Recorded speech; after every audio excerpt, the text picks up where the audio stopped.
अम, आज जो नाटा आमर अनाउंसमेंट है से बहुत खुशी आम धर्म को लेकर आम गोटे नाटक करूँ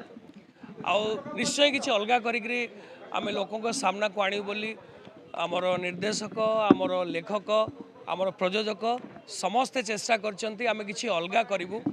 लोकों को किसी शिक्षा देवु आम धर्म उपरे आम संस्कृति उपरे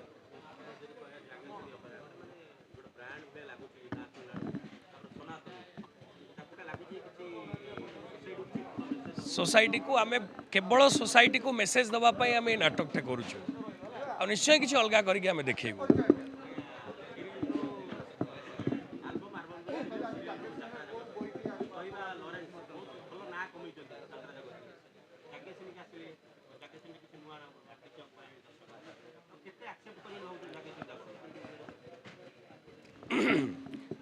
लोक मैंने मत भल पाती भल पाँच जदि से भल न पाई था मुझे ये बाट आसी पार न था मोर यात्रार जर्नी हूँ 10 वर्ष आशा रखी आहरी 10 वर्ष एमती यात्रा करी लोक मान किसी भल करके देखी लोक मान मन को मु छुईला भाया किसी अभिनय करी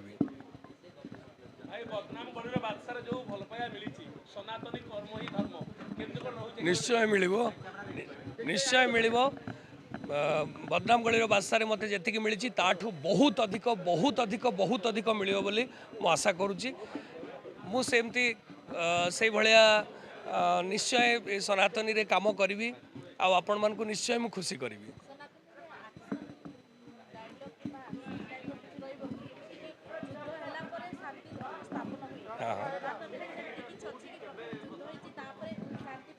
निश्चय आम धर्म वर्तमान जो आम धर्म को जमी वर्तमान माने ये करा होची आम माने अपप्रचार करा होची किसी जगह आम देखु आपण मैंने भी तो देखुवे आम धर्म को लेकर केमती कौन दंगा चलती से तारी उपरे आम नाटक करुचु आमर नेक्स्ट जेनेरेशन बा आमर जो यंग जेनेरेशन जो से माने नाटक को देखिक निश्चय किसी शिखिबे आम धर्म को निश्चय से सम्मान देवे रेस्पेक्ट करेंगे से आम ये नाटकटा तैयारी करछु बहुत बहुत एक्साइटेड अच्छी मु ए भलिया माने माहौल रे काम करवा माने प्रथम आरंभ रु जो जना पड़े गोटे जो कहती माने गाँ परिमल धोबा तोठरू जमती जना पड़े सेमती मते लागुची निश्चय आमे बहुत आगु को जीवा जदि नाम माने नामकरण रे एतिकी आमको मिलूची ताले निश्चय नाटक बहुत भल हम लोक मैंने बहुत एक्सेप्ट कर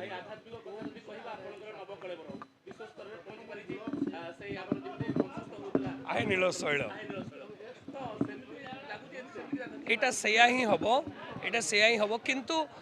जेहेतु आम नाटक करूँ से आम गोटे कहानी तैयारी करूँ से आम गोटे भल कहानी तैयारी करूँ कहानी माध्यम आम लोक केवल धर्म उपर आम देखू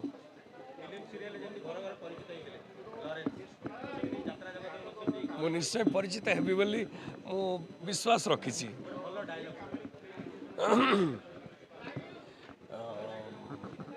डायलॉग माने आमर ये सनातनी गोटे छोटिया डायलॉग आम तो आरंभ करूँ एते मात्रा रे मोर भीतर को आम जाइनु बर्तन कहानी अच्छु तथापि जठराग्नि मु हिंदू मो देहरे हिंदुत्वर रक्त प्रवाहित होची मो धर्म को जे आक्षेप करिवो मो धर्म को जे आंगुठी देखैब ता आखि दीटा मु ताड़ी देवी ता मुंडरू गंडीटा मु अलगा करदेवी मु सनातनी छाती रे मोर जगन्नाथ आराध्य मोर जगन्नाथ मो देहर हिंदुत्वर रक्त बहुची मो धर्म को नहीं मु बहुत गर्वित मु सनातनी एमती किसी आग को भल भल डायलॉग अच्छी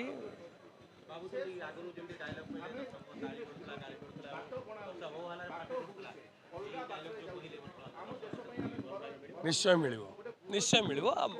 माने आम बर्तमान आरंभ करूँ आग को आग निश्चय भल करी बोली मोर आशा निश्चय मिल आपण मैंने आम चेष्टा करूँ ये नाटक माध्यम सनातनी नाटक माध्यम दर्शकों को किसी शिक्षा देवु दर्शक ताकू देखिकी କିଛି ଶିଖିବେ କିଛି ଭଲ ମନ୍ତବ୍ୟ ଦେବେ ଏଇଆ ମୁଁ ଆଶା ରଖିଛି ଆଉ ଏଇ ନାଟକକୁ एक्सेप्ट करेंगे बोली मोर आशा विश्वास।